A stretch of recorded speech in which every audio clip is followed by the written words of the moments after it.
여러분들은 직업에 귀천이 있다라고 생각하십니까? 현대교육을 받은 사람이라면 직업에 귀천이 없습니다 라고 대답을 할 것입니다. 우리 조선시대만 해도 산농공상이라고 해서 선비, 그 다음 농부, 그 다음 장인, 그 다음 상인 순으로 어떤 직업의 귀천을 나누기도 했습니다.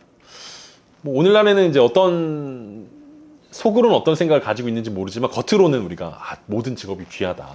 누군가를 어떤 그 직업을 통해서 누군가를 섬기고 누군가에 도움이 된다면 어떤 직업은 귀천이 없다라고 이제 배워왔고 또 그렇게 사람들에게 말하고 있습니다. 그런데 실제적으로 귀천이 없냐라고 했을 때 실제적으로는 여전히 아직도 우리 마음 가운데 속 마음에는 귀천을 나누고 있지 않나라는 생각들을 합니다. 예전에는 어떤 일을 하느냐가 어떤 귀하냐 천하냐의 어떤 기준이었다면 오늘날에는 돈을 얼마나 버냐가 귀하고 천한 것을 나누는 일들 기준이 되지 않았나라는 생각들을 합니다. 가령 예를 들면 예전에는 뭐 이렇게 노래를 하고 뭐 춤을 추고 뭐 이런 광대라고 이야기해서 천한 일이었지만 오늘날에는 모든 사람들이 하고 싶어하는 연예인 아닙니까? 왜냐하면 돈을 많이 벌기 때문에 사람들에게 박수를 받는 직업이기 때문에 좋은 직업이고 훌륭한 직업이고 나도 그렇게 됐으면 좋겠다라는 생각들을 합니다. 예전에 제가 배달 알바를 했던 적이 있지 않습니까? 그때 어떤 아파트에 들어갔는데 거기 앞에서 이제 보안 요원을 만났습니다. 그래서 배달을 하려면 신분증을 맡겨야 된다는 것입니다. 신분증을 맡기고 소속과 이름을 쓰고 이제 배달하러 갔는데 또 엘리베이터는 화물용 엘리베이터만 타야 한다는 것입니다. 입주민들의 행복과 안전을 위해 배달하시는 분들은 화물용 엘리베이터를 태워주면서 되게 그것도 걸어서 안 올라가는 게 얼마나 다행이냐 뭐 이런 어떤 식의 이야기들을 들었던 적이 있습니다. 화물용 엘리베이터 안에는 배달하는 사람들이 이렇게 적어놓은 글들이 되게 많았습니다. 우리 두 사람이다 뭐 이렇게 뭐 이런 글들을 보면서 우리가 배울 때는 그리고 학교에서는 그리고 사람들한테 말할 때는 직업에 귀천은 없다라고 이야기하지만 아직 실제로는 현실은 다르구나. 현실에는 여전히 직업의 귀함과 천함이 그리고 사람의 귀함과 천함이 어떤 직업을 가지고 있느냐를 따라 나뉘게 되는구나라는 생각들을 하게 됩니다. 어떤 민족적인 우월함이나 인종의 우월함을 공개적으로 말하진 않지만 여전히 우리는 차별이 존재하는 세상을 살아가고 있다는 것들을 알고 있습니다. 그리고 그것은 성경시대였던 로마시대에도 마찬가지였습니다. 지배 계급과 피지배 계급을 나누는 시대, 노예를 물건으로 취급하던 시대에서 로마인이냐 아니냐는 아주 중요한 귀천을 나누는 수단이었습니다. 그 와중에 유대인들은 귀천을 이렇게 나눴습니다. 유대인이냐 아니냐. 어쨌든 물리적으로는 로마의 식민 지배를 받고 있었고 나라가 없어진 상황이었지만 그래도 그들 가운데는 유대인이다. 우리는 하나님이 선택하신 민족이다. 라는 것으로 유대인이냐 아니냐를 두고 영혼의 어떤 귀중함들을 나눠왔던 것들을 우리는 생각해 볼 수 있습니다. 그래서 유대인들은 귀하고 다른 민족들은 천하다라는 생각들이 그들 가운데 있었다라는 것입니다. 오늘날 이스라엘과 하마스가 전쟁 가운데 있는데 그 마음들을 조금은 엿볼 수 있을 것 같습니다. 전쟁이 계속될수록 이스라엘의 생명과 팔레스타인, 이 하마스의 생명의 가치가 과연 같은가라는 의구심들이 우리 가운데 들기 때문에 그렇습니다. 과연 한 명의 가치가 이스라엘 사람 한 명의 가치와 하마스의 한 명의 가치가 같이 취급되고 있는가라고 했을 때 조금 더 우월함과 존귀함의 다름이 있지 않나라는 생각들이 든다라는 거죠. 그런 의미에서 오늘 우리가 읽은 이 본문 베드로에게 임한 하나님의 말씀은 베드로뿐만 아니라 그 당시를 살아가고 있었던 유대인들에게는 받아들이기 너무나 어려운 사건이었습니다. 이게 어느 정도 충격적인 사건이었냐면 지구가 평평하다고 믿고 있던 사람들에게 지구가 둥글다라고 이야기해 주었던 이 코페르니쿠스적인 사고의 전환이 필요한 사건이었다는 것을 우리 오늘 본문을 통해서 우리는 생각해 볼 수 있습니다. 오늘 본문 9절과 10절입니다. 이튿날 그들이 길을 가다가 그 성에 가까이 갔을 그때 베드로가 기도하려고 지붕에 올라가니 그 시각은 제6시더라. 그가 시장하여 먹고자 하며 사람들이 준비할 때 황홀한 중에 이튿날이 되었다라고 오늘 본문이 시작되고 있습니다. 어떤 이튿날입니까? 우리 지난주가 살펴봤던 것처럼 고넬료가 환상 가운데 천사를 통해서 요바에 있는 시몬 베드로를 청하라는 명령을 받아서 하인 2명과 군인 1명들을 부하 군인 1명을 요바로 보낸 그 다음 날을 의미합니다. 그런데 더 놀라운 것은 이미 이 고넬료가 요바로 이 하인과 자신의 부하 군인을 보낼 때 이 고넬료는 이미 사고의 전환이 일어난 사건 이후였다라는 것입니다. 그는 로마 사람이었습니다. 그리고 백부장이었습니다. 백부장은 이 100명의 군인들의 목숨을 책임지는 위치에 있기 때문에 100명의 군인들로부터 무한한 지지와 존경을 받는 위치에 있었습니다. 왜냐하면 이 한 명의 백부장 한 명의 잘못된 전략과 전술에 의하면 이 자신들의 목숨들이 왔다 갔다 하는 상황이기 때문에 누구보다 무술과 지략에 뛰어난 사람이 백부장을 할 수 있는 거였고 이 종들의 이 부하 이 군인들의 존경을 받는 사람이 백부장을 할 수밖에 없었다라는 것입니다. 군인들은 이때 당시에 군인들은 더 많은 봉급과 보너스를 주는 장군을 따라 왔다 갔다 했고 은퇴 이후에는 20년 정도 이제 군인으로 근무한 이후에는 또 정치권에 줄을 대야 하기 때문에 정치권과 결탁하는 일도 많았습니다. 그런데 고넬료는 그런 일들을 하지 않았다라는 거예요. 로마 시민으로서 그리고 로마 군인으로서 로마를 살아가고 있지만 로마 시민이 얻을 수 있는 부와 명예의 가치를 둔 것이 아니라 자신의 영혼의 건강의 가치를 두었기 때문에 그는 유대인들의 하나님을 믿기로 했습니다. 그래서 그는 지난주에 살펴봤던 것처럼 경건한 삶들을 살았고 구제하는 일들에 굉장히 애를 쓰는 삶이었다라는 거죠. 로마 제국의 가치가 있지 않습니까? 더 큰 나라를 만들어야 된다. 더 큰 제국, 더 많은 부, 더 높은 명예라는 로마의 가치가 천년 로마 왕국을 이어왔는데 이 고넬료라는 사람은 그 로마 제국의 가치를 완전히 거부하고 하나님이라는 가치를 더 소중히 여기고 어떻게 하면 자신의 영혼이 구원 얻을 수 있을까에 더 소망을 두면서 경건한 삶들을 살아왔다라는 거죠. 그리고 그 영혼을 향한 갈망의 응답이 마침내 이루어지는 순간이었습니다. 그게 언제냐면 이튿날이라는 거예요. 이 고넬료가 기도하고 환상을 통해서 천사를 보고 이 부하들을 요바로 보낸 그 이튿날 그때였습니다. 이 주인의 간절함이 얼마나 컸는지를 이 하인들이 잘 알았던 것 같습니다. 그래서 고넬료가 환상을 본 것이 오후 3시쯤이었는데 이 50km라는 되는 이 가이사랴에서 요바까지 50km나 되는 거리를 이 종들이 하루 만에 하룻밤 사이에 주파했다라는 것입니다. 아마 이들은 잠도 안 잔 것 같아요. 계속 밤새도록 20시간 동안 50km를 달려서 이 베드로의 집에 베드로가 머물고 있는 이 무두장이 시몬의 집에 도착하게 되었습니다. 그리고 그들이 그 성 요바에 가까이 갔을 때의 일이었습니다. 그때 베드로가 뭘 하고 있습니까? 고넬료에게 임한 하나님의 말씀과 짝을 이루는 하나님의 말씀이 베드로에게 임합니다. 언제? 베드로가 기도할 때였습니다. 고넬료의 때와 마찬가지로 베드로가 기도하던 때에 그 일들이 일어났다는 것입니다. 하나님은 한 사람에게만 말씀하지 않고 꼭 짝을 이루는 누군가에게 말씀을 동시에 하고 있는 것들을 보게 됩니다. 물론 하루라는 시간이 있지만 고넬료의 영혼을 위해서 고넬료에게만 환상을 보여주신 것이 아니라 고넬료 건너편에 있는 베드로에게도 똑같은 같은 환상들을 보여주시면서 준비시키고 있는 하나님을 우리가 볼 수 있습니다. 고넬료의 때와 마찬가지로 베드로가 기도하던 때에 이런 일들이 일어났는데 여러분 복음서만 보더라도 기도와 베드로는 잘 매칭이 안 되는 단어입니다. 복음서에서 베드로는 기도하는 장면에서 어떻게 합니까? 피곤하다고 졸기 일쑤였고 예수님께서는 습관을 따라 기도하러 갔지만 베드로를 비롯한 제자들은 기도와는 좀 거리가 먼 삶들을 살았는데 베드로의 탁월함은 어디 있습니까? 바로 여기 있습니다. 그러니까 이전의 모습과는 전혀 다른 늘 성장하는 모습들을 베드로가 보여준다는 거죠. 이전에 머물지 않고 옛날에는 내가 기도하는 거 싫어했고 옛날에는 기도하면 내가 졸기만 했고 옛날에는 기도하는 게 지루하다고 생각했는데 이제 사도행전에 와서 베드로는 한 번 더 성장한 모습을 보여줍니다. 왜냐하면 그가 기도하려고 지붕에 올라갔다라는 것입니다. 또 우리가 핑계대지 않습니까? 마땅히 기도할 공간이 없어서 우리가 기도를 못한다라고 이야기하는데 베드로는 어디를 삼았냐면 정오에 지붕에 올라가서 기도하는 것들을 삼았다라는 거죠. 그 시간은 제6시 정오였습니다. 우리가 지난주에 얘기했던 것처럼 이스라엘 시간에 6을 더하면 우리 오늘날의 시간이 됩니다. 제6시라고 얘기했고 그 시간은 정오였습니다. 베드로는 무척 배가 고팠다라고 오늘 표현하고 있습니다. 시장하였다라는데 그냥 단순히 시장하는 정도가 아니라 심히 배가 고팠다라는 표현입니다. 무두장이 시몬의 집 사람들이 베드로를 위해서 식사를 준비하는 아주 잠깐의 틈을 이용해서 기도하려고 지붕에 올라갔습니다. 그러니까 우리 시간 나면 뭐 합니까? 시간만 나면 우리 인스타를 보고 시간만 나면 유튜브를 보는데 베드로는 시간이 나니까 나 오늘 기도해야지. 잠깐의 그 식사가 준비된 그 찰나의 시간들을 견디지 못하고 또 주님을 만나야겠다. 주님께 기도해야겠다라는 마음으로 지붕에 올라갔다라는 것입니다. 그때 황홀한 중에라고 이야기합니다.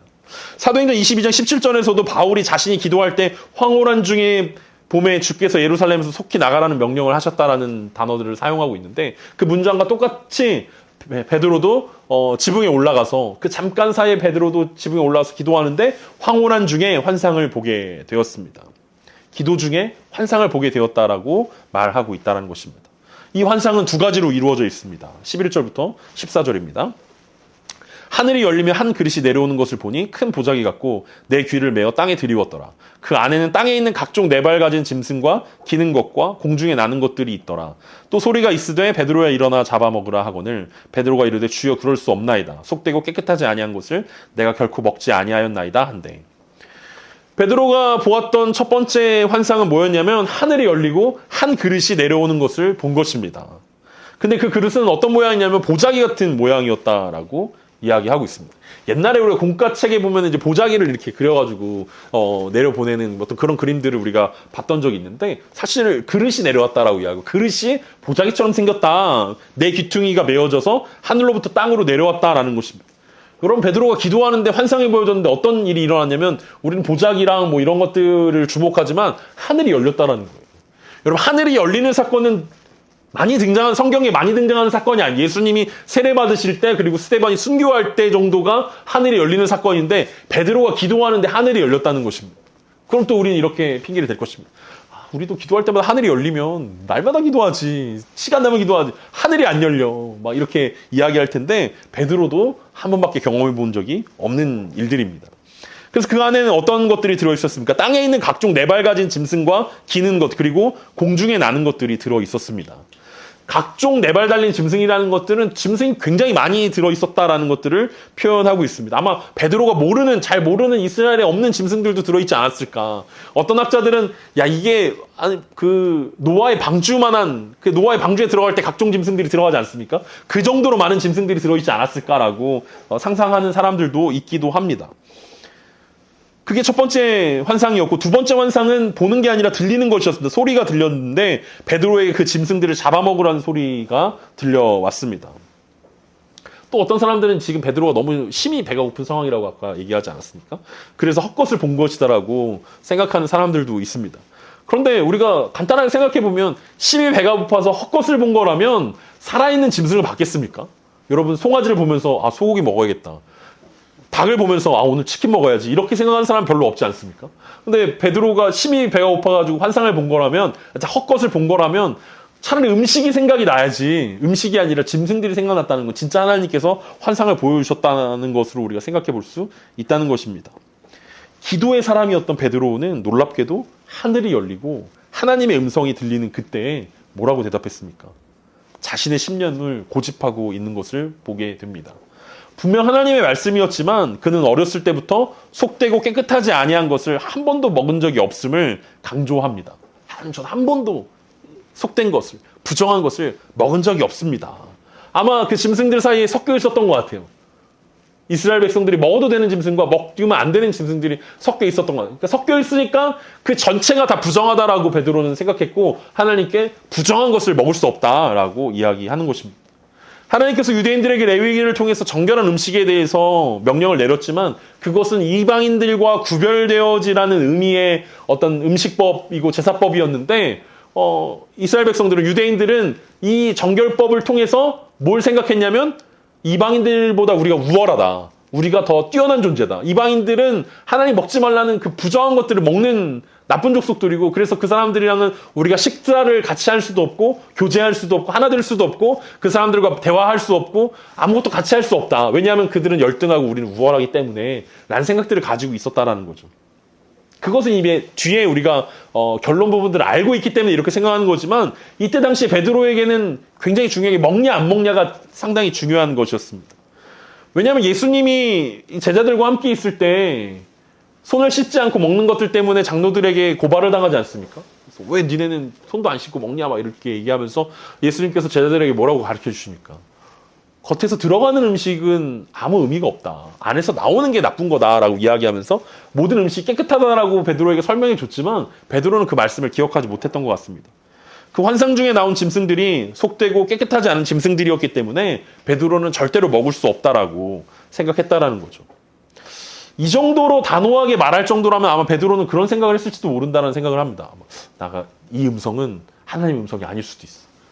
선악을 알게 하는 나무 앞에 서 있는 아담과 하와처럼 이건 사탄의 유혹일 수도 있어. 난 단호하게 이걸 거절할 거야. 절대 먹지 않습니다. 하나님, 저는 절대로 죄를 지을 수 없습니다. 라고 어떤 유혹이라고 생각하진 않았을까라고 생각해 볼 수도 있습니다. 이 베드로의 기도를 보면서 우리의 기도랑 진짜 베드로랑 우리의 기도를 닮았다라고 생각하지 않았는데 지금 보니까 좀 닮았구나라는 생각들을 합니다. 우리는 뭐 시간 나면 기도하는 베드로 같은 스타일도 아니고 정오에 막 그 지붕 위에 올라가서 기도하지도 않지만 기도의 내용은 좀 비슷하다라는 생각들을 하게 됩니다. 왜냐하면 하나님이 뭐라 말씀하시는지 별로 중요하게 생각하지 않는다라는 거예요, 베드로에게. 심지어 하늘이 열리고 하나님께서 환상을 보여주시고 잡아 먹으라고 말씀하셨는데도 베드로에게는 하나님이 뭐라 말씀하시는지 별로 중요하지 않다라는 거예요. 왜냐하면 베드로도 아마 우리처럼 기도했던 것 같아요. 내 의견이 중요한 거죠. 하나님, 내가 이렇게 기도합니다. 내 기도에 의하면 이렇게 일하셔야 되고 내가 이렇게 뜻을 가졌고 내 뜻이 하나님의 뜻이었으면 좋겠습니다라고 자기 뜻을 강조하는 기도를 더 많이 했지 하나님의 뜻이 무엇인지 들으려고 하지 않았던 모습들이 베드로의 기도는 아니었을까라는 생각들을 한다라는 거죠. 하나님의 뜻이 중요하다라고 우리가 앞에서 야고보서 공부하면서 얘기했지만 사실 우리가 중요하다고 생각하는 것은 하나님의 뜻이 아니라 하나님이 우리의 뜻에 맞춰주는 게 훨씬 더 중요하다라는 거죠. 그리고 그랬을 때 우리 가운데 형통이 생기고 성공이 생기고 좋은 일들이 생겨나는 게 우리의 기도의 핵심이지 사실은 진짜 하나님의 뜻이 궁금하거나 하나님의 뜻 가운데 모든 것을 우리가 올인하거나 하나님의 뜻대로 우리가 살겠다라는 마음들이 별로 없었다라는 거죠. 그렇게 보면 베드로는 이 잠깐의 시간을 통해서 도대체 베드로가 기도하려고 했던 게 뭐였지? 무슨 기도를 하려고 했지? 왜 기도하려고 했지? 라는 궁금증이 생기기도 합니다. 그럼 우리가 기도하는 이유는 무엇입니까?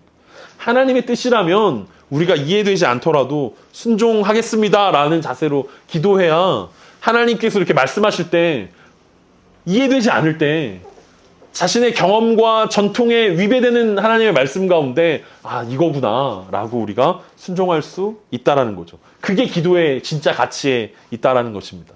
내 뜻을 하나님께 강요하고 하늘의 보좌를 움직이고 하나님의 뜻을 움직여서 하나님이 나에게 복을 주시는 거, 하나님이 넘치도록 축복해 주시는 거, 이게 기도의 목적이 아니라 하나님의 뜻이 과연 어디에 있냐, 그리고 내가 하나님의 뜻에 과연 순종할 수 있는 믿음이 있냐, 이것이 우리의 기도의 목적이어야 한다는 것입니다. 두 번의 환상이 보여지고 또 말씀하신 이 환상 이 뒤에 어떤 일들이 일어났습니까? 15절과 16절입니다. 또 두 번째 소리가 있으되 하나님께서 깨끗하게 하신 것을 내가 속되다 하지 말라 하더라. 이런 일이 3번 있은 후 그 그릇이 곧 하늘로 올려져 가니라. 첫 번째 그릇으로 하나님께서 보여주시고 그리고 말씀해 주신 이 소리에도 꿈쩍도 하지 않는 베드로에게 두 번째 소리가 났습니다. 하나님께서 깨끗하게 하신 것을 네가 속되다 하지 말라라는 것이 하나님의 두 번째 음성이었습니다. 그리고 이것이 3번 반복된 후에 그 그릇이 하늘로 올려져 갔습니다. 우리는 이미 이 뒤의 내용들을 잘 알고 있기 때문에 이 환상이 무엇을 의미하는지 알 수 있지만 베드로에게는 이것이 어떤 의미인지 굉장히 수수께끼 같은 일들이었습니다. 그래서 다음 주에 보게 될 17절에서 뭐라고 이야기하냐면 베드로가 본 바 환상이 무슨 뜻인지 속으로 의아해하더니 라고 이야기합니다. 속으로 의심했다라는 거예요. 도대체 이게 무슨 뜻이지? 하나님 도대체 왜 이런 말씀하셨지? 도대체 기도 가운데 하나님께서 나에게 말씀하신 이 환상의 의미가 뭐지? 하나님의 뜻이 맞나? 내가 잘못 들은 건가? 이게 하나님의 진짜 음성이었나? 아니면 사단의 속삭임이었나? 유혹이었나? 막 여러 가지 것들로 베드로의 마음이 심란해졌다라는 것을 이야기합니다. 다음 주에 그 가이사랴에서 온 사람들을 만나면서 그 실마리가 풀리는 것을 우리는 볼 수 있습니다. 우리는 그냥 하나님이 하늘 문을 여시고 베드로에게 환상을 보여주시고 잡아 먹으라고 하시고 하나님이 속되다 하는 것을 네가 하나님이 거룩하다 하신 것을 네가 속되다 하지 말라라고 이야기하는 그럴 수 있구나. 베드로에게 이런 일이 일어났구나라고 생각할 수 있지만 이 환상은 사도행전에 있어서 가장 중요한 한 3가지 사건 중에 하나라고 우리는 꼽을 수 있습니다. 오순절 성령 강림 사건, 그 다음에 바울의 회심 사건, 그 다음에 3번째 사건이 아마 이 사건일 것입니다. 예수 그리스도를 통해서 구원을 얻는다라는 복음이 유대인들에게 전달되었습니다. 그리고 사도행전을 통해서 성령님이 유대인들에게 임하는 사건들을 그들이 모두 다 경험했습니다. 성령 충만해졌다라는 거죠. 그 다음에 우리가 지난번에 봤던 사도행전 8장에서 유대인들에게만 있는 게 아니라 사마리아 사람들에게도 복음이 전달되는구나. 그래 사마리아 사람들도 어렸을 때부터 구약성경 조금 보고 걔네도 그래도 하나님 알고 제사를 드렸으니까 그래 사마리아까지는 그래도 우리가 받아들일 수 있지. 그래 사마리아 사람들도 복음을 받아들일 수 있고 구원을 얻을 수 있구나라고 생각했는데 그것을 확인했던 베드로조차도 유대인과 사마리아인을 제외한 다른 누군가에게 구원이 임한다라는 복음이 능력이 된다라는 사실들을 전혀 고려하지 않았던 때라는 것입니다. 여전히 선택받은 민족인 유대인들에게만 하나님의 구원이 있다라고 생각했고 수천 년을 이어온 율법이 그것의 증거라고 베드로는 생각했습니다. 자신들은 하나님의 선택받은 민족이기 때문에 차별이 있는 것은 당연하다고 생각했습니다. 유대인 외에 다른 사람들은 다 이방인들이고 심지어 뭐라고 생각합니까? 개만도 못한 사람들이야 라고 생각했습니다. 물론 실제로 자신들은 로마의 식민 지배를 당하고 있지만 영적으로는 혹은 정서적으로는 우리가 그들을 지배하고 있는 거고 언젠가 메시아가 오면 우리가 그들을 지배하게 될 거고 이스라엘이 회복되게 될 거고 그때는 진짜 우리가 큰 소리 칠 거야 라는 헛된 생각들 가운데 그들의 마음들이 있었다라는 거죠. 그리고 진짜 은혜 안에 들어오려면 이방인들이 은혜 안에 들어오려면 할례를 받고 유대인이 되는 방법 말고는 그들이 구원받을 수 있는 방법이 없다라고 생각했다는 것입니다. 이게 이스라엘 백성들 가운데 사로잡혀 있었던 전통적 가치였습니다. 그런데 하나님의 계획은 달랐습니다. 왜냐하면 예수님이 사도행전 1장에서 이미 온 유대와 사마리아와 땅끝까지로 복음을 증거하라고 말씀하시고 승천하셨는데 베드로를 비롯한 제자들이 그 말씀을 잊어버렸다는 거예요. 그리고 그 말씀이 진짜 땅끝이 어디인가에 대한 해석들이 분분했다는 거예요. 사마리아까지가 땅끝이다라고 생각했고 어쨌든 이스라엘의 원래 영토 그 안에가 땅끝이다라고 생각했지 정말 이방인들 이제 다음 주에 보게 될 고넬료 같은 로마인들이 땅끝이다라는 생각들을 전혀 하지 못했다라는 것입니다. 이 베드로의 환상 가운데 시작됐던 이 논쟁이 어디까지 이어지냐면 사도행전 15장에서 야고보와 함께 예루살렘 공의회에서 승인 하늘대까지 이어집니다. 심지어 나중에 그것을 이방인들에게도 구원이 있다라는 것들을 선언한 이후에도 베드로가 갈라디아 교회에 갔을 때 어떤 일들이 일어났습니까? 그들이 이방 갈라디아 교회에서 이방 사람들과 식탁 교제하다가 유대인들이 온다는 소식을 듣고 베드로가 바나바와 도망가는 사건이 일어납니다. 그래서 바울한테 크게 책망을 받는 사건이 일어났는데 베드로가 심지어 이 환상의 주인공이었고 하나님으로부터 이것이 마땅한 일이다라고 들었음에도 불구하고 수천 년 동안 이어졌던 그 인식이 유대인들은 탁월하고 이방인들은 부정하다, 정결하지 못하다, 그들에겐 구원이 없다라는 이 인식이 심지어 나중에 이 예루살렘 공회 회의를 통과했음에도 불구하고 그들 가운데 여전히 논쟁거리로 여전히 두려움으로 남아 있었다라는 것입니다. 머리로는 알지만 실제로는 그렇게 생각하고 행동하는 것이 쉽지 않은 일이라는 것입니다. 그만큼 베드로를 비롯한 유대인들에게는 이 부정하냐 부정하지 않냐, 먹을 수 있냐 없냐, 정결하냐 속되냐 이 문제는 굉장히 중요한 문제였고 그들이 목숨처럼 지키는 일들이었다라는 것입니다. 그런데 하나님은 오늘 베드로에게 뭐라고 말씀하시냐면 유대인의 전통의 가치관을 버리라고 말씀하는 것입니다. 고넬료가 로마 제국의 전통적인 가치를 버렸던 것처럼 더 크고 더 많고 더 높아지고 더 부유해지는 그 로마의 제국의 가치관을 버리고 자신의 영혼을 위해서 경건한 사람이 되고자 했던 그것처럼 베드로에게도 기존에 가지고 있었던 유대인들의 전통적인 가치 그리고 전통적인 경험들, 베드로가 가지고 있었던 어렸을 때부터 지켜왔던 율법과 그 경험들과 그 모든 가치들을 버리라고 말씀하고 있습니다. 그래야 진정한 복음을 만날 수 있다라고 말씀하는 것입니다. 바울이 나중에 에베소 교회에 편지를 보냅니다. 에베소서 2장 14절부터 16절입니다. 바울은 이렇게 고백합니다. 그는 우리의 화평이신지라 둘로 하나를 만드사 원수된 것 곧 중간에 막힌 담을 자기 육체로 하시고 법조문으로 된 계명의 율법을 폐하셨으니 이는 이 둘로 자기 안에서 한 세 사람을 지어 화평하게 하시고 또 십자가로 이 둘을 한 몸으로 하나님과 화목하게 하려 하심이라. 원수된 것을 십자가로 소멸하시고. 이방인들이 주로 있는 에베소 교회에 바울이 이야기하는 것은 유대인과 이방인들이 예수 그리스도의 십자가 복음 안에서 하나가 되었다라는 말씀을 전하고 있습니다. 왜냐하면 복음 안에서 차별이 없어졌기 때문에 그렇습니다. 예수 그리스도의 십자가로 충분하다라는 이야기들을 바울이 이방인의 사도가 된 바울이 에베소 교회에 전달하고 있는 것입니다. 오늘 이 베드로의 환상을 보면서 베드로에게 말씀하신 하나님을 보면서 우리가 기도해야 할 이유들에 대해서 한번 생각해 볼 수 있었으면 좋겠습니다.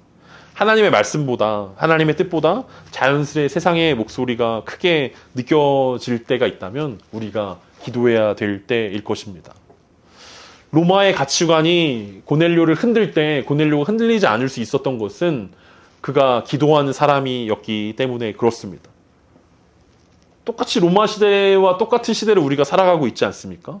이 더의 가치를 살아가고 있는 오늘날의 우리의 가치관이 그렇게 흔들리고 있지는 않습니까? 더 많이 가져야만 행복하다라고 이야기하는 시대를, 더 많이 소비해야만 행복하다라고 이야기하는 시대를 우리는 살아갈 때 우리가 기도하지 않으면 우리는 영혼의 건강을 살필 수 없을 것입니다. 베드로가 기도할 때 일어났던 것처럼 전통의 가치관이 우리를 계속 변화하지 못하도록 방해하고 있지 않습니까? 원래 하던 대로 해야 돼. 원래 경험했던 대로, 어렸을 때부터 해왔던 대로 그렇게 신앙생활하고 그것이 진짜고 그렇게 살아야만 된다라고 생각하는 이 전통의 가치관을 버릴 수 있는 방법은 기도하는 방법 외에는 없다라는 것입니다. 마틴 루터가 기도하지 않았다면 종교개혁은 일어날 수 없었을 것입니다. 왜냐하면 어렸을 때부터 해오던 천년의 중세 교회의 그 가르침과 그 해석들을 반박하려면 기도하는 거 말고는 전통의 가치관을 버릴 수 있는 방법들이 없었다라는 것입니다. 원래 하던 대로 그동안의 경험이 우리 안에 있는 복음을 복음되지 못하게 한다면 우리는 과감하게 기도를 통해서 그 전통의 가치관들을 버려야 할 것입니다. 하나님 나라의 가치관으로 무장하기 위해서 우리는 기도해야 합니다. 세상에서 흔들리지 않고 주님만 바라보기 위해서 우리는 기도해야 합니다. 그 기도가 절대적으로 필요합니다. 내 뜻을 요구하기 위해서가 아니라 하나님의 뜻이 우리 삶 속에 이루어지기 위해서일 것입니다. 오늘 우리 예배를 시작하면서 마태복음 6장 9절과 10절의 말씀으로 시작했던 것처럼 오늘 우리가 잘 알고 있는 이 주기도문이 우리에게 기도가 필요한 이유들을 말씀하고 있습니다. 그러므로 너희는 이렇게 기도하라. 하늘에 계신 우리 아버지여, 이름이 거룩히 여김을 받으시오며 나라가 임하시오며 뜻이 하늘에서 이루어진 것 같이 땅에서도 이루어지이다. 우리가 기도할 때 세상의 가치관, 전통의 가치관, 그것을 뛰어넘는 하나님 나라의 가치관이 우리 가운데 바로 세워질 것입니다. 그리고 하나님 나라의 뜻이 우리의 삶 가운데 이루어지게 될 것입니다.